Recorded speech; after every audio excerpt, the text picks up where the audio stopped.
డబ్బును బట్టి అతిశయం, కీర్తిని బట్టి అతిశయం, ఇవన్నీ కూడా క్షణాల్లో మాయమైపోయేటటువంటివే.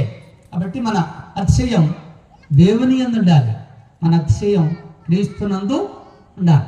నాకు డబ్బు లేకపోవచ్చు, లోకం గుర్తించకపోవచ్చు, కానీ దేవుని దృష్టిలో నేను నీతిమంతుడనయ్యాను. నీతిమంతుల పట్టీలో దేవుడు తన పేరును వ్రాసుకున్నారు.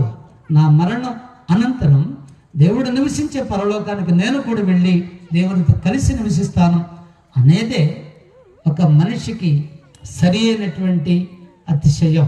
కాబట్టి మనుషులను బట్టి, డబ్బును బట్టి, జ్ఞానాన్ని బట్టి, లేదంటే మరొక దాన్ని బట్టి కాకుండా సంస్కృతి, సంప్రదాయాలు, ఆచారాలు ఇవన్నీ మనం అతిశయించిన పెద్ద ప్రయోజనం లేదు.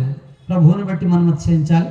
ఇది అనుభవం మనమందరము పొందాలని, ఇప్పటికే పొందిన వారు ఈ మాయ ప్రపంచాన్ని, ఈ రంగుల ప్రపంచాన్ని చూచి దానిలో నుంచి తొలగిపోకుండా మిమ్మల్ని మీరు భద్రం చేసుకోనండి. ఇంకా దేవుని దృష్టికి నీతిమంతులుగా ఎంచబడిన వారు మీకు తెలియక ఒకవేళ ప్రభువుకు దూరంగా ఉంటున్నట్లయితే ప్రభువును గురించి, ప్రభువునందున దేవుని ఏర్పాటును గురించి మరెక్కువగా తెలుసుకోనండి. ప్రభువును విశ్వసించండి. మీరు కూడా ఉచితంగానే చాలా తేలికగా నీతిమంతులుగా తీర్చబడండి. రాబో కాలానికి, రాబో లోకానికి, రాబో జీవానికి సక్రమంగా సిద్ధపడి మేలు పొందండి అని మనం చేస్తూ మానక